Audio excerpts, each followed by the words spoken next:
बिस्मिल्लाहिर्रहमानिर्रहीम, अस्सलाम वालेकुम। मोअज़्ज़िज़ नाज़रीन किरामी, यूएमटी टीवी के साथ आपका मेज़बान मोहम्मद अरहम नईम आपको एक और ज़बरदस्त पॉडकास्ट के अंदर खुशामदीद कहता है। नाज़रीन किरामी, काफ़ी सारी फील्ड्स ऐसी हैं जिनके मुतालिक जब आप इन्फॉर्मेशन हासिल करने के लिए मार्केट के अंदर निकलते हैं तो आपको बहुत सारी चीज़ें सुनाई जाती हैं, बहुत सारी मिथ्स आपके सामने आती हैं, उसके बाद आप डिग्री करने का आगाज़ करते हैं। अब ये एक रुदात है, एक कहानी है बहुत सारे स्टूडेंट्स की। जब आप बाकायदा डिग्री करने का आगाज़ करते हैं, आप डिग्री कर लेते हैं भाई, 4 साल 5 साल के बाद आप डिग्री लेकर निकल गए, you have a very great and a very piece of paper in your hands, but unfortunately आप कहते हैं यार I am not able to find a good job for my self. अब भाई यहाँ पर गलती डिग्री की नहीं है ना, यहाँ पर गलती जॉब्स के फुकदान को आप इसका शिकार ठहरा सकते हैं, यहाँ पर गलती आपकी है और कोई ना कोई ऐसी चीज़ ज़रूर है जो भाई आप जहाँ पर ज़रा you are actually following short. तो मैंने सोचा कि आज के इस पॉडकास्ट को आपके लिए थोड़ा सा बेहतरीन बनाएं, थोड़ा सा इंटरैक्टिव बनाएं। वैसे तो सारे पॉडकास्ट ही मेरे ज़बरदस्त होते हैं इन्होंने, तो मैंने एक ऐसी गेस्ट को बुलाया जिनको हमने बहुत ज़्यादा देखा भी है, बहुत ज़्यादा सुना भी है। हमारे साथ आज एक ऐसी हस्ती मौजूद हैं जो कि ना सिर्फ एक बेहतरीन ट्रेनर भी हैं, लोगों को बाकायदा ट्रेनिंग प्रोवाइड करती हैं डिफरेंट यूनिवर्सिटीज़ के अंदर, डिफरेंट सेमिनार्स के अंदर, डिफरेंट वर्कशॉप्स करवाती हैं आप लोगों की बेहतरी के लिए, ताकि आप लोग भाई मुस्तफ़ीद हो सके नॉलेज के साथ, इल्म के साथ। हमारे साथ एक फिजियोथेरेपिस्ट भी मौजूद हैं, हमारे साथ मौजूद हैं मैम नूर फातिमा। बाकायदा उनसे बातचीत का आगाज़ करते हैं। अ वेरी ग्रेट पर्सनालिटी जिनके साथ ऑफ कैमरा बातचीत करते हुए भी भाई आई थॉट कि आज का जो पॉडकास्ट है हम कंप्लीटली फ्री स्टाइल जाएंगे और आप लोगों को सोल इन्फॉर्मेशन प्रोवाइड करेंगे। अस्सलाम वालेकुम मैम, कैसी हैं आप? वालेकुम अस्सलाम, I am good, what about you? I am great, I am brilliant, अल्हम्दुलिल्लाह। Very energetic. Thank you so much. असल में अम्मा भी कहती हैं, बाज़ औक़ात कहती हैं यार बेटा ज़रा चीखा कम करो, कानों में दर्द होता। हो जाता है। मैम बाकायदा टॉपिक के ऊपर आने से पहले एक गैर रवायती सवाल करने लगा हूँ मैं। फिजियोथेरेपी, सबसे पहले तो ये बताएं क्या सोचा, आया कि physiotherapy was a field which you choose for yourself कि भाई मेरे को ये करने का है, या फिर अम्मा अब्बा ने कहा था भाई हमें सफ़ेद वाला कोट पहनाना बेटी को? Exactly, this is what happened. Actually हुआ ये था कि I wanted to be a cardiac surgeon. शुरू से, बचपन से। ठीक है। लेकिन जिस टाइम पे मेरे डिग्री का टाइम था ना, उस टाइम पे पाकिस्तान में टेररिज्म बहुत पीक पे जा चुका था, तो माय अब्बा डिडंट अलाउ मी कि मैं जाऊँ किसी और सिटी में। यहाँ पर लाहौर में डेफिनेटली मेरिट नहीं बना मेरा मेडिकल का, एंड आई थॉट कि मैं अपना 1 साल वेस्ट करूँगी और 1 साल वेस्ट करके दोबारा MBBS के लिए अप्लाई करूँगी नेक्स्ट ईयर। लेकिन मेरी खाला ने मेरी अम्मी से कहा कि नहीं, बेटियों के साल ज़ाया नहीं करवाते हैं, और मेरी अम्मी ने आके, मैं UMT ग्रेजुएट हूँ बाय द वे। अरे ज़बरदस्त, बेहतरीन। ये तो फिर सीनियर्स बैठे हुए हैं, मुझे ज़्यादा सोफिस्टिकेटेड होके बैठना पड़ेगा। तो फिर मेरी अम्मा ने यहाँ पे मेरा एडमिशन करवा दिया। मैंने अपनी फर्स्ट प्रायोरिटी रखी थी BS इंग्लिश लिटरेचर में। मैंने DPT को लिखा भी नहीं था कि नहीं डॉक्टर नहीं बनना तो बस फिर कुछ भी नहीं करना, मुझे नहीं चाहिए कोर्स।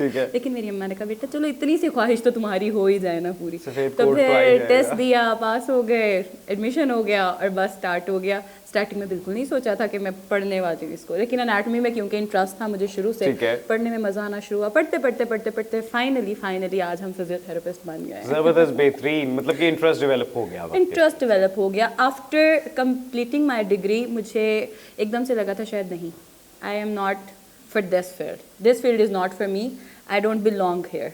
लेकिन जब आहिस्ता आहिस्ता, जैसे आपने भी शुरू में बात की कि हम बात करेंगे कि जॉब्स नहीं मिल रही, ऐसी चीज़ें नहीं हो रही, फिर सोचना शुरू किया ऐसा कौन सा गैप है, ऐसी कौन सी चीज़ है जिसे हम कवर कर सकते हैं हमारी फील्ड में। फिर मुझे कॉर्पोरेट सेक्टर नज़र आना शुरू हुआ, उसके बारे में हम आगे लंबी और बातें करते हैं। तो फिर उसमें जाके फिर मुझे इंटरेस्ट डेवलप होना शुरू हुआ, क्योंकि मुझे बोलने का शौक है और बोलते रहने से बहुत मजा। ये तो एग्जैक्टली अच्छा, हम जो बोलने वाले लोग हैं ना, हमें अमूमन लोग कहते हैं यार कि तुसी कहाँ खाते हो, आप लोग कभी खाते हो यार, आप खामोश नहीं करते। मोस्टली वो सुबह नाश्ते में कभी खा के आई। एग्जैक्टली, ये चीज़ मैं बार सुनता हूँ अपने घर वालों से, लेकिन फिर भी हमें और मैं सबसे छोटी हूँ अपने घर में, मुझे वैसे ही बहुत ज़्यादा सुनना पड़ता है। वो ज़रा सा भी बोल लो तो ज़्यादा सारा सुनना पड़ता है, इसलिए वो मैं थोड़ा सा बोलूँ तो वो कहते हैं इतना क्यों बोलती हो। मेरी अम्मा कहती है तुम क्या करोगी आगे ज़िंदगी, इतना तो बोलती हो नॉन स्टॉप। मैम फातिमा अब UMT की ग्रेजुएट है, आपने बताया कि पढ़ाई के अंदर कोई इंटरेस्ट नहीं था, बचपन से ब्राइट स्टूडेंट? अल्हम्दुलिल्लाह। जाहिर सी बात है, MBBS करने वाला बच्चा ब्राइट नहीं होगा तो मेरे जैसे होंगे। नहीं अल्हम्दुलिल्लाह थी, बिल्कुल थी अल्हम्दुलिल्लाह, बहुत ब्राइट थी। कभी मैंने छुट्टी नहीं की थी, मेरे घर वाले कहते थे बुखार है प्लीज़ छुट्टी कर लो, स्कूल मत जाओ, कॉलेज मत जाओ, यूनिवर्सिटी मत जाओ। ना नहीं मुझे जाना है। छोटा होने की वजह से घर वाले आपको इतना डांटते थे? डांटते नहीं थे, they wanted me to take rest और something like that, but I was always like नहीं मुझे जाना है, मुझे पढ़ना है, मुझे नहीं जाना है। मतलब मुझे शौक था मुझे काफ़ी ज़्यादा, और मेरी हॉबी भी रीडिंग ही थी। अरे जबरदस्त। और मेरे अब्बा के साथ बैठ के शुरू से उन्होंने मुझे आदत एक दी थी वो न्यूज़पेपर पढ़ने वाली, वो न्यूज़पेपर से उसके बाद आना शुरू हुई, बुक्स रीडिंग पे आना शुरू हो गई। अभी रिसेंटली मैंने एक बुक खत्म किया अल्केमिस्ट, बड़ा मजा आया मुझे। यूएमटी में हम पढ़ के गए थे, हमारे कोर्स में था, ये कोर्स आउटलाइन में ना इंग्लिश में था, लेकिन तब इतने इंटरेस्ट से नहीं पढ़ी थी। अभी जब पढ़ी है तो अब बड़ा मजा आया पढ़ के। यार how unfiltered she is like उससे इंटरेस्ट नहीं था आज। लिटरली नहीं था, क्योंकि हमारी जो डिग्री है वो आपको बहुत ज्यादा उसमें पढ़ना पड़ता है, आपको देखना पड़ता है, क्योंकि इंसानी जिस्म है ना, मजाक नहीं About physiotherapy, I've heard that physiotherapy is just like chess. That you have to think and think. Things are very dangerous अगर आप जरा सा गलत हो गया। फॉर एग्जांपल आपके एक मसल का आपने फ्लेक्शन करवाना, एक्सटेंशन करवा दिया, आपको बाजू इधर लेके जाना था, आप इधर ले गए, तो वो बेचारे की यहाँ से दर्द यहाँ चली जाएगी। You cannot go wrong with this thing. Exactly. We are not like surgeons कि हमारे सामने surgeons की खैर उनके साथ कोई comparison नहीं है, हमारे सामने सब कुछ खुला नहीं होता। We have to feel everything. Exactly. हमें मसल फील करना है, मसल के अंदर क्या चल रहा है वो फील करना है, बोन का क्या इशू चल रहा है, कितनी डेंसिटी है, क्या चीज़ है, हमें हर चीज़ अपने इन हाथों से फील करनी होती है। तो फिर we have to be very very very cautious and particular about everything. जबरदस्त। मैम फातिमा, जब फील्ड के अंदर आई, जॉब्स का फुकतान, बच्चे बड़ा शोर मचाते हैं यार, नौकरी नहीं है, मेरे को नौकरी नहीं मिलती। तो जब बकायदा फील्ड के अंदर आई तो जाहिर सी बात है आपने फील्ड को, पढ़ाई की दुनिया के अंदर रहते हुए फील्ड को देखना is a different vision, and when you are practically in a particular field that is it's entirely different vision. जब प्रैक्टिकली फील्ड के अंदर आई, जाहिर सी बात है फील्ड के अंदर आने के बाद शुरू के 3, 4, 5 महीने तो ऐसे गए होंगे कि यार what's happening, I have to observe things. कैसा एक्सपीरियंस था और अल्टीमेटली क्या चीजें थी जिनको ओवरकम किया? अच्छा, जब मैं फील्ड में आई थी, मैं आज भी अपने, मेरे एक सीनियर हैं, he was not from my field, he was not from allied health sciences, वो सॉफ्टवेयर इंजीनियरिंग के थे। उनसे ऐसे ही काफ़ी अच्छी मेरी उनसे सलाम दुआ थी, सारी चीज़ें थी, and he was a family friend too. तो उन्होंने मुझे एक मशवरा दिया था, उन्होंने कहा था कि जब आप डिग्री कर रहे होगे ना, ट्राई कि आप उस टाइम पे इंटर्नशिप्स कर सको, आप उस टाइम पे आप कोई ना कोई प्रैक्टिस कर सको। और उनकी वो बात मान के when I was in my 6th semester I started my internship, first internship. आपको फ़ौरन से इंटर्नशिप पे हैंड्स ऑन प्रैक्टिस पे नहीं लेके आते हैं, अगर आप स्टूडेंट हैं तो बिल्कुल भी नहीं लाएंगे, हमारी फील्ड में तो बिल्कुल नहीं लेकर आएंगे। तो ऑब्जर्वरशिप पे गई, 6th सेमेस्टर से मैंने अपनी ऑब्जर्वरशिप शुरू कर दी। ये चीज़ वो है जिसने मुझे मेरी डिग्री कंप्लीट होने के बाद बहुत ज़्यादा एज दिया था। अब जब मैंने ऑब्जर्वरशिप पे जाना शुरू किया, 1 की 2 की 3 की 8th सेमेस्टर तक मेरी हैंड्स ऑन प्रैक्टिस स्टार्ट हो गई। बेहतरीन। तो वो जब मैंने डिग्री ख़त्म की, जब मैं फील्ड में आने के लिए तैयार थी पूरी तरह से, और मैंने हॉस्पिटल में इंटर्नशिप के लिए अप्लाई किया, तो जाते साथ मुझे ये नहीं हुआ कि 2 महीने आपको भी देखना है, आपको यही करना पड़ता है। You just have to stand and you just have to observe everything कि आपके सीनियर्स क्या कर रहे हैं, वो कैसे करवा रहे हैं, कैसे बात कर रहे हैं। अच्छा, हमारी फील्ड में एक बहुत बड़ी चीज़ ये है कि हमें हमारे पेशेंट को बातों से भी ठीक करना होता है, क्योंकि हमारे सेशंस होते हैं ना, दे आर अराउंड 40-45 मिनट्स, तो हमें साथ बोलना भी कैसे है। अब आप पेशेंट से हमें बेतुकी बातें किए जाएं, वो तो नहीं है ना। पेशेंट ने कहना मैं नहीं कर से जाता, डॉक्टर बड़ा चढ़ करता है, बहुत बोलता है। बड़ी खतरनाक होती है आपकी फुप्पो, आपको तंग तो नहीं करती? मेरी फुप्पो बहुत अच्छी थी, अल्लाह उन्हें जनता में जगह दे कोई लेकिन मेरी फुप्पो बहुत अच्छी थी। और खैर उस तरह से करते करते फिर जब मैंने जॉब के लिए अप्लाई किया, मैंने फ़र्स्ट अपनी इंटर्नशिप की, और फर्स्ट के बाद सेकंड की, 3 मंथ्स की इंटर्नशिप्स थी। थर्ड इंटर्नशिप पे जब मैं गई तो उसके बाद मुझे उन्होंने असिस्टेंट फिजियोथेरेपिस्ट रख लिया विद 2 मंथ्स, क्योंकि मेरी पहले ही प्रैक्टिस थी। तो जितने बच्चे आगे आ रहे हैं या जो फिजियो कर रहे हैं, तो मैं उन्हें यही कहूँगी कि अपनी एटलीस्ट ऑब्जर्वरशिप, ये ना सोचे कि हमें, अब बच्चों के ना माइंड में एक बड़ी चीज़ आती है, पेड होना चाहिए, हमें पैसे मिलने चाहिए, बेशक वो 8,000 हो, 10,000 हो, मतलब एक छोटी सी अमाउंट हो। ऑब्वियस सी बात है, ठीक है, डेफिनेटली अगर आपको कुछ मिलता है तो आपका काम करने को दिल करता है, लेकिन अगर आप ये देखो कि अगर हम ऑब्जर्वरशिप अपनी पहले कर लेंगे तो आपकी कितनी ग्रिप हो जाएगी उस चीज़ के ऊपर कि जब आप एक मार्केट है ना पूरी, आप एक बैच जब निकलता है, वो एक बच्चे का या 10-15 बच्चों का नहीं होता, एक टाइम में कितने हज़ारों के बैच निकल रहे होते हैं। तो जब आप निकलेंगे बाहर, आपकी अगर ऑब्जर्वरशिप पहले ही होगी, आप इंटर्नशिप पे जाके हैंड्स ऑन स्टार्ट कर सकते हैं। अगर आपके सीनियर आपसे पूछे, हाँ जी बताएं जी यहाँ फ्लेक्शन है या एक्सटेंशन है, आप कह दें जी सर पता नहीं, मैंने तो जी अभी तक सिर्फ करते ही देखा है, मुझे नहीं पता क्या करना है। तो उन्होंने कहना नहीं, बिल्कुल बिल्कुल कुछ नहीं आप कर सकते हैं। तो फिर इसी तरह से उन्होंने करते करते आपको कुछ करने नहीं देना, तो अपनी पहले ऑब्जर्वरशिप आप पहले कर लें, उसमें आपको रख लेते हैं हॉस्पिटल्स में। आप जब फिर फील्ड में आएंगे, जब आप करना शुरू करेंगे, तो फिर डेफिनेटली आप ज़्यादा अच्छे से सीख सकेंगे, आपके पास स्किल्स आ जाएंगे। ज़बरदस्त बात की है यहाँ पे इंटर्नशिप्स के रिगार्डिंग। मेरे से ना अमूमन बच्चे पूछते हैं यूएमटी के चलते फिरते, यार हमें तो कभी ऑन कैमरा लेके नहीं आया गया। मज़ेदार की बात बताते चलूँ भाई, जिस तरह अभी मैम ने बताया, मैंने साल 1.25 साल free of cost news channels के धक्के खाए हैं, अखबार पढ़े, करना पड़ता है। आपके पास जब तक आजकल इसमें मसला पता क्या है, आप जब भी जॉब के लिए जाते हैं तो आपसे बच्चे अमूमन मुझसे आके ना ये चीज़ पूछते हैं कि अरहम भाई हम जाके बैठते हैं तो वो सीवी पकड़ते हैं, कहते हैं प्रैक्टिकल एक्सपीरियंस कितना है, एक्सपीरियंस नहीं है यार इसको वेटिंग में डाल दो। एग्जैक्टली। अब एक्सपीरियंस जाहिर सी बात है, आप डिग्री के साथ जॉब करने से तो नहीं ना आएगा, इंटर्नशिप्स। और बच्चे इंटर्नशिप्स को फौकियत नहीं देते। अभी जिस तरह कि आपने अभी फरमाया कि अनपेड इंटर्नशिप्स बच्चे वैसे ही भाग जाते हैं। मेजॉरिटी जो हॉस्पिटल्स हैं या जो मीडिया चैनल्स भी हैं इनफैक्ट, वो आपको अनपेड इंटर्नशिप्स प्रोवाइड करते हैं at the very first glance. आपको अनपेड इंटर्नशिप्स के ऊपर, क्योंकि आपको नॉलेज लेनी है। अब अगर बच्चे ये बात समझ जाएं कि जो हैंड्स ऑन एक्सपीरियंस की नॉलेज है वो पैसों से कहीं ज्यादा बढ़ के है। एग्जैक्टली। आप उसके बाद जो 1.5 साल वैसे धक्के खाने वाले हैं ना, वो पहले आप 1 साल खा लें, वो ज्यादा बेहतर है, क्योंकि उसके बाद भी आपको किसी ने पे नहीं करना unless you are not having any skills. Exactly. कोई आपको पे नहीं करने वाला। पाकिस्तान के अंदर गवर्नमेंट लेवल के ऊपर एमबीबीएस जब किया जाता है तो इट्स ग्रेट, आपके पैसे नहीं लगते, लगते हैं उतने नहीं लगते। आप प्राइवेटली एमबीबीएस करते हैं, प्राइवेटली एमबीबीएस करने का खर्चा 1.25 करोड़ 1.5 करोड़ के आसपास है, आराम सुकून से जाता है, ठीक है। तो जब बच्चे जाएंगे जाहिर सी बात है, मैं एमबीबीएस करने जा रहा हूँ बाजी, मेरे को गाड़ी भी चाहिए 70-75 लाख की, मैंने ड्रेसिंग भी करके जानी है 20-25 हज़ार की एक टाइम पे, तो माँ बाप की बैंड बजा देते हैं बच्चे इन शॉर्ट। अब आप 2 करोड़ रुपए एक डिग्री के ऊपर लगाकर निकल रहे हैं, उसके बाद आप मार्केट के अंदर जाते हैं, एमबीबीएस प्राइवेटली करना सूटेबल है? हाँ, उसमें तो नहीं है। देखिए, अब गवर्नमेंट आपको हर चीज़ तो नहीं ना प्रोवाइड कर सकती, लेकिन अगर आप इतना कर सकते हैं कि आप फाइनेंशियली इतने सपोर्ट आपकी है कि आपको वो पढ़ा सकते हैं और आप एक अच्छे डॉक्टर उनके पैसे लगाने के बाद बन के निकल सकते हैं। आपको लगता है कि हाँ शायद मैं कुछ अगर पॉइंट्स से रह गया हूँ, लेकिन उसके अलावा भी मेरे अंदर इतना पोटेंशियल है कि अगर मेरे अम्मा अब्बा मेरे पे 1-2 करोड़ लगा रहे हैं और मैं उसको वेस्ट नहीं करूँगा, मैं निकल के कुछ ना कुछ बेहतर कर जाऊँगा, तो फिर डेफिनेटली आप कर लें। उसमें देखें, अगर कोई प्राइवेट यूनिवर्सिटी है या गवर्नमेंट यूनिवर्सिटी है, आपको मिलना नॉलेज है, आपको उन्होंने पढ़ाना है। अब आपने कितना नॉलेज लेना है वो आपके ऊपर है, आप कितना उसको बाद में जाके यूज़ करने वाले हैं वो आपके ऊपर है। आप डिग्री किस लिए कर रहे हैं? आप सिर्फ एक डॉक्टर बनने के लिए कर रहे हैं या आप वाकई ही खिदमत खल्क करने के लिए कर रहे हैं? एक डॉक्टर जो है ना, उसकी वो डिग्री पैसों से करे, वो बिना पैसों के करे, वो है ही खिदमत खल्क। और आपके अंदर अगर इंसानियत नहीं है, आपके अंदर अगर जज्बा नहीं है कि आपको किसी को दर्द से निकालना है, तो फिर आप जो हैं बिल्कुल भी किसी भी तरह से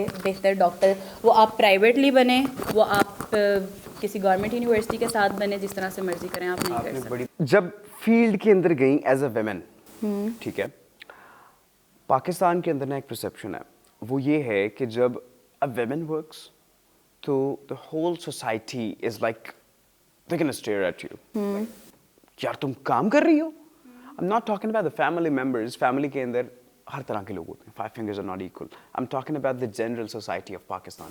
That when a female works ना, तो हम कहते हैं यार ये क्या कर रही है, and then पढ़ लिख जाए तो वैसे ही लोगों को फिर मौत पड़ती है भाई कि ये पढ़ लिख क्यों गई है। तो कभी ऐसी कोई बैशिंग फेस की? ओह, बहुत दफ़ा जब आप निकलते हैं तो फिर अगर आप किसी को कोई सही बात भी बता देना तो आपको एक चीज़ सुनने को मिलती है, ज़्यादा पढ़ गई है ना, इसीलिए शी हैज़ एन ओपिनियन, क्योंकि इसके पास ज़्यादा इल्म आ गया। अब ये सोच रही है कि हाँ मैं सबसे सही जानती हूँ, मैं सब कुछ बेहतर जानती हूँ, तो हम पढ़ लिख तो सर पे चढ़ेगी। एग्जैक्टली। अच्छा, और कभी बेटों को नहीं कहते कि वो तो पढ़ लिख गया, वो माशाल्लाह माँ सदके जाए मेरा बेटा कितनी अच्छी बात कर रहा है। ऐसे होता है, ऐसे होता है। और अगर कोई लड़की बता दे कि हाँ ये चीज़ ऐसे नहीं ऐसे है, तो उसको यही सुनने को मिलता है कि ज़्यादा पढ़ लिख गई है। जब फील्ड में आई, सिर्फ ऐसा नहीं था कि सोसाइटी ने कोई बात किया कुछ ऐसा, आपके सीनियर्स आपको बहुत ज़्यादा तंग करते हैं, ठीक है। आपके हाँ सीनियर्स होते हैं, वो आपको आगे आने ही नहीं देते हैं। और वो सीनियर ये नहीं कि 3-4 साल सीनियर, दे आर लाइक 10-15, एक आपसे पूरा डिकेड पहले के पैदा हुए जो लोग हैं ना, वो भी आपको करते हैं, वो भी आपको करते हैं कि अच्छा कल का या बच्चा है इसको। अब ऑब्वियस सी बात है, जिसने एक 1998 में डिग्री की और मैं 1998 में पैदा हुई हूँ, तब पे जो रिसर्च बेस्ड काम था, तब पे जो उनसा आपका जितना कोर्स था वो और था। 26-27 साल में चीज़ें बहुत ज़्यादा इवॉल्व हो गई हैं, बहुत ज़्यादा आगे आ गई हैं। तो आपके बाद आने वाला जो बच्चा वो डेफिनेटली आपसे थोड़ा सा ज़्यादा जानता होगा। तो जब आपका सीनियर आपसे आके पूछता है ना, हाँ जी बेटा बताएं ये मसला, ये चीज़ ऐसे चल रही है, इसको क्या आप, और अगर आप उसको सही बता दें, oh my god, you are gonna get a lot of rage and everything he is gonna throw at you. खैर, I have dealt with everything. तो मेरे साथ मेरे सीनियर्स ने ऐसी बहुत सारी चीज़ें की। सोसाइटी के लोगों ने स्टेयर करते हैं, वो हर फील्ड में करते हैं, it is not just about physiotherapy और एवरीथिंग। खैर on camera I don't know, मुझे ये कहना चाहिए नहीं, औरत वैसे ही गुजर रही हो तो लोग वैसे ही कहते हैं घर से बाहर क्यों निकली है। देखना ही देखना, देखना ही देखना है उसको। फील्ड में आके लोग आपको लेट डाउन करते हैं। एग्जैक्टली फील्ड में आके वो आपकी लेग पुलिंग करते हैं कि हाँ ये हमसे कहीं आगे ना चला जाए, इसलिए ज़्यादा बेहतर जी हमारी जगह ना ले ले, हमारी जगह ना ले ले। और अच्छा ये सिर्फ फील्ड में नहीं होता है, ये आपकी फैमिली में भी होता है, ये आपके फ्रेंड्स के सर्कल में भी होता है, हर जगह पे होता है। कई दफ़ा लोग कह रहे होते हैं कि हमारा कंपटीशन नहीं है आपके साथ, लेकिन उन्हें भी नहीं पता होता वो आपके साथ कंपटीशन कर रहे होते हैं। ऐसी मैंने बहुत सारी चीज़ें फेस की हैं मेरी अपने फ्रेंड्स के साथ, मेरे अपने इवन मेरे जो टीममेट्स थे, मेरे साथ जो काम कर रहे होते थे, मेरे पास जो इंटर्नीज आते थे, वो बच्चे मेरे से ज़्यादा सोचना शुरू कर देते थे कि हाँ मैम वहाँ पर आपके साथ ऐसे ऐसे ज़्यादती हुई है, वो सर ने आपको ये कहा, वो मैम ने आपको ये कहा, ऐसे ऐसे ऐसे किया। बहुत सारी चीज़ें फेस की। लेकिन आपको जब भी किसी भी फील्ड में जाना है तो एक चीज़ हमेशा याद रख के जानी है कि you have to be strong and positive all the time. Exactly. आपकी जो भी वीकनेस कोई पकड़ रहा है उस वीकनेस को स्ट्रेंथ बना लें कि नेक्स्ट टाइम अगर वो आपकी वीकनेस आपके अगेंस्ट यूज़ करना चाहे ना, वो आपकी स्ट्रेंथ होनी चाहिए कि वो अगला बंदा शॉक हो जाए। अच्छा मैम फातिमा, आपको नहीं लगता कि like people working from the very beginning, like वो मैमथ्स के ज़माने से, वो आइस एज वाले ज़माने से पैदा हुए लोग आज फील्ड के अंदर काम कर रहे हैं, तो खैर मैं बहुत ही पीछे चला गया डायनासोर्स के ज़माने। लेकिन अब like people of age around 55-60 years old, भाई बाबे हो गए हैं, हमारे सीनियर हो गए हैं, वी ट्रूली रिस्पेक्ट देम। जब एक नया बच्चा फील्ड के अंदर जाता है, लाइक बीइंग अ 22-year-old, मैं 22 साल का हूँ, बार बार बताता हूँ, मैं 26 साल की हूँ, मैं भी बता देती हूँ, मुझे कोई वो नहीं है इशू के हो खवातीन अपनी उम्र नहीं छुपाती हैं। 26 लग रही हैं आप माशाल्लाह, मैंने इसलिए 26 बोला था। अच्छा बीइंग अ 22-year-old मैं फील्ड के अंदर गया तो 50-52 साल के लोग मेरे से इनसिक्योर रहना स्टार्ट हो गए कि भाई यार ये मैं बोलता अच्छा था, आवाम कहती है मुझे ऐसा नहीं लगता, ये बोलता अच्छा है भाई, इसको ज़्यादा हाथ वाला नहीं पकड़ाना वरना ये हमारे सर के ऊपर चढ़ के नाचेगा। Same like I think same went for you.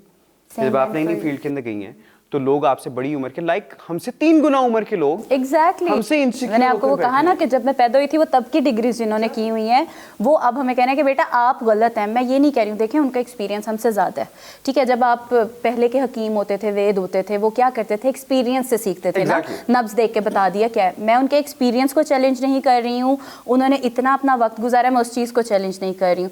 मैं सिर्फ एक चीज़ कहती हूँ कि जब कोई नया आता है उस आने वाले को मौका दें, उस आने वाले को एटलीस्ट अपना आप मनवाने का मौका दें। क्योंकि आपने देखें माशाल्लाह अगर आप 60 साल के हो गए, अल्लाह आपको लंबी उम्र अता करे, लेकिन आपने 10 साल के बाद थक जाना है, आपने रिटायर होना है, ठीक है। रिटायर होने के बाद जिसको आपने टाइम नहीं अपना, उसका एक बच्चा जो आया फील्ड में, आपने उसका टाइम तो वेस्ट कर दिया ना, आपने उसको सिर्फ दबा दबा के 5 साल उसकी ज़िंदगी के वेस्ट कर दिए। अगर आप उसी को वही अपना एक्सपीरियंस देना शुरू कर दें तो कल को वो बैठेगा कहीं तो वो आपका नाम बताएगा कि मेरे मेंटोर वो थे, मैंने उनसे सीखा है, वो आपको लेट डाउन नहीं करेगा।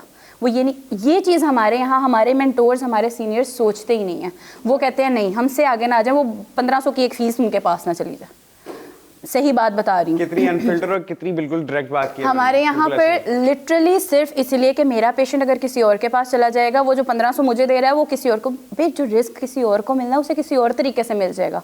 आपके रोकने से अल्लाह ताला ने नहीं वो रिस्क उसका रोक देना, लेकिन अगर आप किसी के लिए आसानी का रास्ता बनाते हैं ना तो डेफिनेटली आपके लिए और आसानी बनती है। मैं पेशेंट्स करती हूँ ना, मैं आपको एक चीज़ बताती हूँ, इट इज़ नॉट अबाउट कि मैं अच्छा बनने की ऑन कैमरा कोशिश करूँ या कोई ऐसी बात करूँ। मैं हमेशा एक चीज़ हमेशा मैं करती हूँ कि पेशेंट जब आपके पास आता है ना वो तकलीफ़ में होता है, ठीक है। आपको उसकी तकलीफ़ जितनी जल्दी आप ख़त्म करेंगे ना वो पेशेंट आपसे उतना खुश होकर जाएगा, और जब वो खुश होकर जाएगा ना वो 2 और पेशेंट्स आपके पास भेजेगा कि मैं उसके पास गया था, मुझे उसने बड़ी जल्दी ठीक किया। बाकी आप वैसे लोगों से पूछना, वो कहेंगे हाँ जी हमारी सर्जरी हुई, किसी की फॉर एग्जांपल TKR हुई है, टोटल नी रिप्लेसमेंट हुई है, उसे जी फिजियो करवाने गए हैं, हम 2 महीने जाते रहे, हमें फ़र्क नहीं पड़ा, ये नहीं पड़ा, वो किसी और फिजियो के पास गए, उसने 15 दिन में फ़र्क डाल दिया उससे। तो जाके क्या कहेंगे, मैं जाता रहा 2 महीने मुझे फ़र्क नहीं पड़ा, पर मैं उसके पास 15 दिन गया मुझे फ़र्क पड़ गया। क्यों? क्योंकि उसने प्रॉपर अपना काम किया, जितना उसे करना चाहिए था, करवाना चाहिए था, उसने किया। अब वो बंदा किसी और के सामने बैठ के जब बोलेगा, वो कहेगा अच्छा मुझे भी ये मसला है, मुझे उस डॉक्टर का नंबर दो, मुझे उस तक रेफर करो। तो अल्लाह ताला आपके पास ना घुमा के आपके हिस्से की चीज़ें ले आएगा, बजाय इसके कि एक पेशेंट को जो 15 दिन में ठीक होने वाला है आप 1 महीने में ठीक करें। आप एक को 15 दिन में करके ठीक भेज दें, वो आपके पास 2 और पेशेंट्स लेकर आएगा, और वो 1 महीने में आप एक की जगह 3 पेशेंट्स के पैसे कमा लेंगे। जो रिस्क आपके पास आना है वो आपके पास आएगा। ये चीज़ जितने नए बच्चे आने वाले हैं, आगे फिजियो की फील्ड में या किसी भी फील्ड में आप आना, आप किसी के लिए जितना बेहतर काम करते हैं ना, अल्लाह ताला उतने बेहतर मौके आपके लिए आगे और बना देते हैं। अच्छी नीयत के साथ, खलूसे दिल के साथ, किसी का दर्द ख़त्म करने की नीयत के साथ काम करें, डेफिनेटली आप जिस भी फील्ड में होंगे ना, आप एक्सेल कर जाएंगे उस चीज़ को। हम कोई भी फील्ड अडॉप्ट करते हैं, लोगों की खिदमत करने के साथ साथ it's for financial betterment as well. ठीक है, जिंदगी के अंदर पैसा कितना इंपॉर्टेंट है? बहुत इंपॉर्टेंट है, वेरी ऑनेस्टली बहुत इंपॉर्टेंट है। आप काम ही सिर्फ पैसा कमाने के लिए करते हैं। आप पैसा कमाते हैं तो आप अपनी ज़रूरियात ज़िंदगी पूरी कर सकते हैं। अगर आपके पास पैसे नहीं है तो आप कुछ भी नहीं कर सकते हैं। तो अगर कोई ये कहे कि नहीं जी मेरे लिए पैसा इंपॉर्टेंट नहीं है, मेरे लिए इंसान ज़्यादा इंपॉर्टेंट है, ये चीज़ ज़्यादा इंपॉर्टेंट है, डोंट ट्रस्ट दैट। लिटरली उस बंदे को तो बिल्कुल ट्रस्ट ना करो जो कि भी पैसा इंपॉर्टेंट ही नहीं है, क्योंकि उसने 2 से 3 महीने बाद कहना पैसे किधर है, आई नीड मनी, मुझे चाहिए। तो रियलिस्टिक अप्रोच के साथ यही है, कमाना पड़ता है। इस चीज़ को हमेशा याद रखें, आपको प्लेट में पड़ा हुआ पैसा कहीं नहीं मिलेगा। आप मेहनत करेंगे फिर आपको मिलेगा। एक फसल है ना, जब फसल लगाते हैं वो फसल बनती है, उस पर मेहनत होती है, फिर उससे फल उतरता है और फल उतर के आपको पैसा देता है। किसान पूरी मेहनत करता है, उसके बाद वो कमाता है। तो फिर आप कैसे सोच सकते हैं कि आप कुछ ना करें, आप ऐसे ही बैठे हैं और कोई आके आपकी प्लेट में पैसे फेंक जाए? ऐसा नहीं होता। और वो ज़रूरी भी होता है। किसान इतनी मेहनत क्यों कर रहा है? क्योंकि उसे पता है पैसा ज़रूरी है, पैसा होगा तो मैं बाकी काम कर सकूँगा। तो इसलिए पैसा बहुत ज़रूरी है। इसको जो भी बोले नहीं है ज़रूरी तो वो झूठ बोलता है। मैंने एक बात कहता हूँ हमेशा कि no relationships no problem, no friends no problem, but no money is a relationships are optional but money is essential, so work hard for it. पैसा नहीं है ना पास तो कोई नहीं पूछेगा भाई। ऐसा ही है।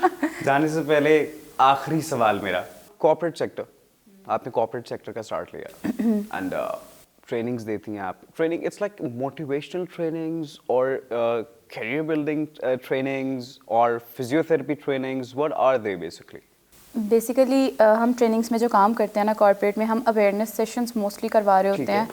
और अवेयरनेस सबसे ज़्यादा इंपॉर्टेंट होती है। आपने कोई भी काम करना है उसके लिए। फॉर एग्जांपल अगर हम कॉर्पोरेट्स में बात करते हैं, हम सॉफ्टवेयर हाउसेस की फॉर एग्जांपल सिर्फ एक बात करते हैं, तो उसमें आपने बैठना कैसे है? सॉफ्टवेयर हाउस में बैठने वाले ने सुबह 8 से लेके शाम 5 बजे तक, या कोई भी जॉब वाला बंदा है, उसने बैठे रहना है। अब वो बैठेगा, वो बैठ के ऐसे हो जाएगा, कभी कभी वो ऐसे हो जाएगा, उसके कंधे ऐसे हो जाएंगे, पेट शिनचैन के मुंह जैसा हो जाता है। और करते करते इवेंचुअली क्या होगा, आपके कंधों में दर्द हो जाएगा, कमर में दर्द हो जाएगा। तो बेसिकली हम कॉर्पोरेट्स में जो ट्रेनिंग्स और वर्कशॉप्स करवाते हैं वो पोस्चर मैनेजमेंट के ऊपर करवा रहे होते हैं, क्योंकि बहुत सारे हमारी ज़िंदगी के मसाइल ऐसे हैं जो सिर्फ हमारे गलत बैठने, गलत चलने, गलत उठने की वजह से हैं। चलें आपको एक बड़े मज़े की चीज़ बताती हूँ। एक चेयर पे बैठने का सबसे आसान तरीका बताती हूँ, आपका पोस्चर बैठे बैठे ठीक हो जाएगा। वैसे तो हम इसे ट्रेनिंग्स में बताते हैं। आप जब भी किसी चेयर पर बैठे ना, आपके घुटने और आपकी चेयर के दरमियान में 2 से 2.5 उंगलियों का फासला होना चाहिए। मतलब अगर आप अपने घुटने सीधे करते हैं और आप हाथ रख के देखें, और चेयर और आपके घुटने के दरमियान में अगर 2 से 2.5 इंच का फासला है, और उसके बाद आप अपनी कमर पीछे उसके रेस्ट पर लगाएं ना, बैक रेस्ट पे, आप बहुत कंफर्टेबल बैठते हैं। तो ये एक बड़ी छोटी सी टिप है कि आप अपने सिर्फ बैठने से आपकी बैक एक, आपकी शोल्डर एक जो आ रही होती है, उन चीज़ों को कम कर सकते हैं। कॉर्पोरेट्स में हम इस तरह से ट्रेनिंग्स देते हैं। फिर हम इंपॉर्टेंस ऑफ फिजियोथेरेपी पे आ जाते हैं। ठीक है। इंपॉर्टेंस ऑफ फिजियोथेरेपी, लोगों को लगता है जब सिर्फ आपको कोई मसला होगा पट्टों हड्डियों का तो ही आपको फिजियोथेरेपी। जनरल चेकअप के लिए तो जाते ही नहीं है ना, हमारे यहाँ रिवाज ही नहीं है। हमारे यहाँ पर तो प्रॉपर जिम्स में फिजियोथेरेपिस्ट ने रखे होते हैं। वैसे हालांकि रिक्वायर्ड हैं ये चीज़ें, जो आपकी होनी चाहिए वो नहीं होते हैं। आपको अपने बॉडी को खुद पढ़ना चाहिए। आपको खुद सीखना चाहिए। फिजियोथेरेपी कब इंपॉर्टेंट है, कैसे इंपॉर्टेंट है? फिजियोथेरेपी इज़ नॉट जस्ट कि आप बीमार होने के बाद, फिजियोथेरेपी बेसिकली आपको फिजिकल थेरेपी है जो आपको एक लाइफस्टाइल सिखाती है कि आपने अपनी बॉडी को कैसे लेकर चलना है, ताकि आप किसी और चीज़ में ना, किसी बड़ी बीमारी में ना पड़ सकें, किसी बड़ी दर्द के मसले में आप इन्वॉल्व ना हो सकें। बात से एक सवाल हिट किया मेरे माइंड के अंदर, वो मैं अपने लिए भी पूछ रहा हूँ, बहुत सारे लोगों के लिए भी पूछ रहा हूँ। अमूमन जो लोग जिम जाते हैं, they work out without warming up their bodies, ठीक है, without stretching। जाना है, जाके हैवी वेट्स लिफ्ट करना शुरू कर देने। मेरे शोल्डर के अंदर भी क्रैम्प पड़ा हुआ है, बड़ा खतरनाक किसी की वजह से पड़ा हुआ है। तो हम जाते हैं, हमारे पास वार्म अप का टाइम नहीं होता कि हम 10-15 मिनट स्ट्रेचिंग कर लें, अपनी बॉडी को स्ट्रेच करें, थोड़ा बहुत कार्डियो करें, नहीं, जाके डायरेक्ट आर्नल्ड बन जाना दिन के अंदर, जिम फ्रीक बनाना ना खुद को एक। तो वार्म अप करना अपनी बॉडी को कितना इंपॉर्टेंट है before working out, before exercises? बहुत ज़्यादा इंपॉर्टेंट है। जब तक आप वार्म अप नहीं कर रहे हैं, आपके मसल्स को नहीं पता मैंने क्या करना है, आपका ब्लड प्रॉपर्ली उतना सर्कुलेट तेज़ी से नहीं कर रहा, और एकदम से आप फॉर एग्जांपल एक व्हील है ना, एक व्हील को आप घुमा रहे हैं और उसको आप एकदम से तेजी से घुमाना शुरू कर दे तो वो व्हील ने निकल जाना है। Exactly, उस व्हील ने कहना मैं नहीं काम कर रहा। इसी तरह आपके मसल्स हैं, आपकी बॉडी है, हर चीज़ है। अगर आप एक ही दम से तेजी से शुरू कर देंगे तो आपके मसल्स ने क्या करना है, नहीं बस मैं नहीं कर रहा, यहाँ पे क्रैम्प पड़ गया, यहाँ पे क्रैम्प पड़ गया, किसी का कोई टेंडन निकल गया, किसी के लिगामेंट इंजरी होगी, कोई ऐसी ना ऐसी चीज़ होगी और बाद में बस हमने वेट उठाया था, यहाँ से ऐसे टक की आवाज़ आई और उसके बाद ये हिल नहीं रहा है। ऐसे होता है बहुत सारे पेशेंट, हाँ कि हमने वेट उठाया था, मैंने नहीं, ऐसे नहीं होता। आपका वार्म अप और कूल डाउन ये दोनों सबसे ज़्यादा इंपॉर्टेंट है। आपने जब भी जिम कोई भी एक्सरसाइज करनी है, आपने पहले अपना वार्म अप करना है। 5 मिनट का कर लें, 7 मिनट का कर लें, इतना कर लें कि आपकी सर्कुलेशन एक प्रॉपर चैनल की तरह चलना शुरू हो जाए, तेज़ हो जाए थोड़ी सी, उसके बाद आप शुरू करें अपना वर्कआउट। अच्छा, वार्म अप के ऊपर जब हम जाते हैं तो वार्म अप के अंदर बेसिक स्ट्रेचिंग आती है? स्ट्रेचिंग आती है, आप नॉर्मल हाई नीज कर सकते हैं, कोई भी इस तरह की छोटी छोटी एक्सरसाइज होती हैं। आप इवन नॉर्मल जॉगिंग कर लें अगर आपसे कुछ नहीं हो रहा, आप नॉर्मली थोड़ा सा जिम में इधर उधर भाग लें, कुछ नहीं 2 मिनट की एक भाग लें, आपकी बॉडी में आपका ब्लड प्रॉपर्ली पंप होना शुरू हो जाएगा और आपका वो वार्म अप हो जाएगा। उसके बाद जब आपने अपनी एक्सरसाइजेस कर ली हैं, उसके बाद आपने कूल डाउन लाजमी करना है। कूल डाउन के लिए भी आप स्ट्रेचिंग करते हैं, कूल डाउन के टाइम पे आप नॉर्मल स्ट्रेचिंग करते हैं ताकि आपके मसल्स जो हैं वो, जो किसी की इलास्टिसिटी ज़्यादा होगी, किसी की कम होगी, तो वो नॉर्मल अपनी पोजीशंस पर आ जाए। मैं एक ये चीज़ बड़ी अपने पेशेंट्स को भी कहती हूँ कि दर्द अगर है ना तो फ़ौरन दवाई के लिए ना जाएं, ये चीज़ मैं भी कहती हूँ। लेकिन अगर आपको माइनर पेन्स हैं, अगर फॉर एग्जांपल आपको कोई चोट लगी है, आपको कोई चीज़ ऐसी है, तो आप उसके ऊपर हल्दी लगाने की बजाय ना जाके टेटनस का टीका लगवा के पहले हैं कि आपको बाहर से एक चोट लग गई है, उससे पहले कि कोई वायरस कोई चीज़ बने, आप पहले टेटनस का टीका लगवाएं। वो बना इसलिए ताकि आपको कोई वायरस अटैक आपकी बॉडी का, आपके इम्यून सिस्टम को अटैक ना अच्छा, मेरे जैसे को टीकों से डर लगता है, हमारे लिए क्या इलाज है? आंखें बंद करके करके टीका लगा तो क्योंकि टेटनस का तो आपको शॉट ही लगेगा ना, उसके लिए तो कोई मेडिसिन नहीं है। अब अगर आपको मसल्स में पेन होती है, फॉर एग्जांपल आप जिम करते हैं, आपको मसल्स में पेन है या कोई ऐसी चीज़ है, तो आई वुड रिकमेंड कि आप पहले हल्दी वाला दूध पिएं। दूध में हल्दी डाल के पिएं, वो आपकी बॉडी को ठीक करेगी। ऑब्वियसली आप कोई भी मेडिसिन लेते हैं, अगर वो 90% आपको फ़ायदा देती है ना, 10% कहीं ना कहीं नुकसान भी होता है, लेकिन क्योंकि उसका 90% आपको फ़ायदा हो रहा है, इसीलिए हम 10% इग्नोर कर देते हैं, उस चीज़ को नहीं सोचते हैं। हाँ, कोई ऐसा आपका मसला नहीं है अनलेस कि वो आपका दवाई के बिना नहीं ठीक हो सकता, तो आप हल्दी वाला दूध पी सकते हैं। जैसे अगर गला ख़राब हो गया, कोई ऐसी चीज़ होगी, तो यखनी बड़ी एक अच्छी चीज़ है। आपकी हड्डियों के लिए यखनी बहुत अच्छी चीज़ है। सर्दी है, सर्दियों में ज़ुकाम हो रहा है, ये हो रहा है, तो एंटीबायोटिक्स पे लगे हुए, सारा कुछ हो रहा है, वही आप यखनी पी लें, एक आधा दिन वो पी के देखें, उसे बहने दें, वो आपका ख़त्म हो जाएगा उससे। हाँ, ये वाली रेमेडीज़ आपको लाजमी करनी चाहिए। लेकिन अगर आपका कंधा निकल गया है और आपके जी वही पहलवान ने फड़ के मेरा मोढा वापस अंदर पा देना, तो उस तो बाद ना थोड़ी बात इस तरह नहीं, इस तरह होनी है और कुछ नहीं होना, ठीक है। तो वो जराहों के पास, मैं जराहों को बुरा भी नहीं कहूँगी, उनके पास बहुत नॉलेज होता है, लेकिन मेरी अम्मा की बाजू टेढ़ी है, मेरी अम्मा की बाजू टेढ़ी है क्योंकि उनकी बाजू बचपन में टूटी थी और जराह ने जोड़ी थी, तो मेरी अम्मा की बाजू ऐसे नहीं, अब ऐसे है, ठीक है। तो फिर ऐसे होता है, फिर इसीलिए जो चीज़ जिसका प्रोफेशन है। आपने अम्मा का बाजू सीधा करने की कोशिश नहीं की? माशाल्लाह माय अम्मा 65, अब उनकी बाजू क्या सीधी होनी है, वो उनके बचपन में टूटी थी, मेरे बचपन में नहीं टूटी थी, तो अब वैसे ही सेटल हो गई हुई है। शी इज़ फंक्शनिंग प्रॉपरली, उसमें कोई मसला नहीं आता, लेकिन सिर्फ एक ये ना कि आपका एक एल्बो का जॉइंट जो यहाँ पे होना था वो यहाँ पर जुड़ गया, कॉन्सिक्वेंसेस भी होते हैं। अच्छा, वैसे ये जर्राह और नीम हकीम पैसा बड़ा कमाते हैं? ओह, बहुत कमाते हैं। खैर, मैं किसी को बिल्कुल डीमोटिवेट नहीं कर रही हूँ। If you want to be a जर्राह आप हो सकते हैं, लेकिन फिजियोथेरेपिस्ट बन जाए, ज़्यादा बेहतर है। एटलीस्ट आप किसी का कंधा गलत नहीं जोड़ेंगे। फिर डिग्री पास में होगी, रिश्ता भी अच्छी जगह पे होगा, याद? ओह, रिश्ता does not relate two degree, you can not say that, you can not say that कि अगर आपके पास अच्छी डिग्री है तो आपको अच्छा रिश्ता। आजकल लोग मांगते ना। नहीं, ये आज से 10 साल पहले मांगते थे। अच्छा, अब नहीं है, अब डिग्री से मांगते। अब वही वाला ट्रेंड वापस आ गया, बहू हांडी चूल्हा करे घर में बैठ के। अच्छा, लोगों की मुझे लगता है सोच इस बारे में काफ़ी बदली भी है। लोग चाहते हैं कि वर्किंग वीमेन जो है वो उनके घर में आए, सारी चीज़ें हों। मेरा मानना ये है कि if a female is working in the field ना, ये उसका राइट है, ये उसका हक है। अगर वो पढ़ाई कर रही है, ये उसका हक है, उसको हिस्सा चाहिए जायदाद के अंदर, ये उसका हक है, और ये हक हमने नहीं दिया उसे, ये हक उसको रिलीजन दे रहा है। बिल्कुल है, ठीक है। तो अगर आप फॉर एग्जाम्पल भाई आपकी बहू आती है आपके घर, सासें हैं ना आजकल की, शादी से पहले दे डिमांड कि भाई हमें बच्ची चाहिए पढ़ी लिखी, शादी के बाद वही सासें कहती हैं पढ़ लेके बोता साढ़े सर पे चढ़ गई। ड्यूल स्टैंडर्ड्स आ गए यहाँ पे, ठीक है, डबल स्टैंडर्ड्स आ गए। फिर एक दूसरी साइड ऐसी है जो कहते हैं नहीं जी, हमने परसेप्शन पता है क्या है, हमने अपने से नीचे लेके आनी है, बोलेगी नहीं, उठेगी नहीं। ऐसे लोगों के मुतालिक क्या ओपिनियन? अच्छा, आपकी जो सेकंड वाली अभी आपने बात की है ना, अपने से नीचे लेके आनी है, अगर इसको इसी तरह से लोग दूसरे तरीके से अप्रोच करें ना, मुझे लगता है वो ज़्यादा बेहतर होगा कि अगर आप अपने से नीचे वाले घर से लेकर आ रहे हैं ना, आप इस सोच से लेकर आए कि हम उसे एक बेहतर लाइफस्टाइल दे सकते हैं, बजाय इसके हाँ बजाय इसके कि आप उसे कहिए जी थले वाले कार तो लेके आवांगे, साढ़े को दब के रहेगी, ए होएगा ओ होएगा, फिर उस तो बाद वही ससा बैठ के कह रही होनी है किड़ियाँ कोठियाँ तो उठ के आई है। ठीक है, यही बातें हो रही होती हैं यहाँ पर।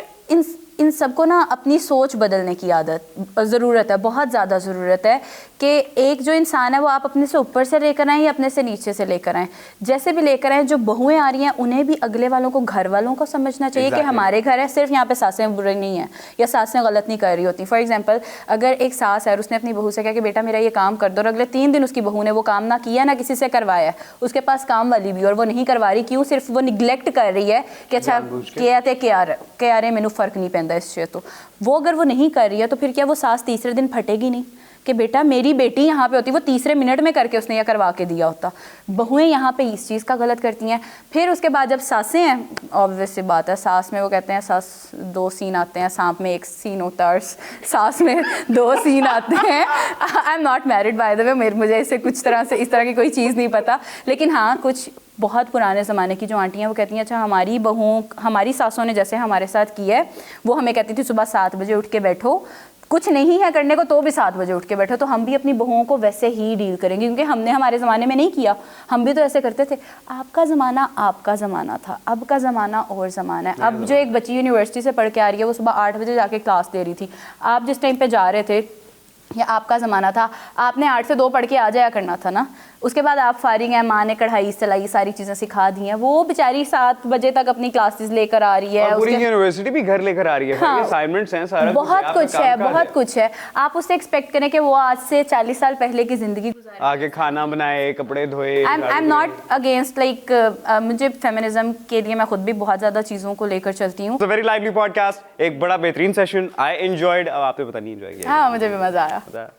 At least it was different from other ones. Like उसमें होता है अच्छा बताएं शाटिका की पेन कहाँ जाती है, उसकी पेन कहाँ। I'm so done with that, शाटिका का पेन और उसका पेन और उसका पेन। आज वाला डिफरेंट था। हम गैर रवायती जाते हैं ladies and gentlemen, you know that. Thank you so much for your precious time. और इंशाल्लाह लजीज जिंदगी रही तो दोबारा मुलाकात करेंगे इसी पॉडकास्ट के ऊपर, इसी प्लेटफॉर्म के साथ। मोज़ेज़ नाज़रीन इकरामी, मैं फिर दोबारा सीखने लग गया ना, I'm extremely sorry for that. देखें, एक चीज़ है which you have to understand कि आज का जो पॉडकास्ट था ना, इट वाज अ ब्लेंड, ठीक है, lot of things were discussed in it. सबसे पहली चीज़, खुद पर एतमाद रखो। वो इकबाल साहब कहते हैं ना कि खुद ही को कर बुलंद इतना कि हर तख्तीश से पहले खुदा बंदे से खुद पूछे बता तेरी रज़ा क्या है। आपके रिलेशनशिप्स का अच्छा होना, लोगों के साथ आपका बेहतरीन होना, इसके लिए पैसे का बहुत बड़ा रद्द-ए-अमल है।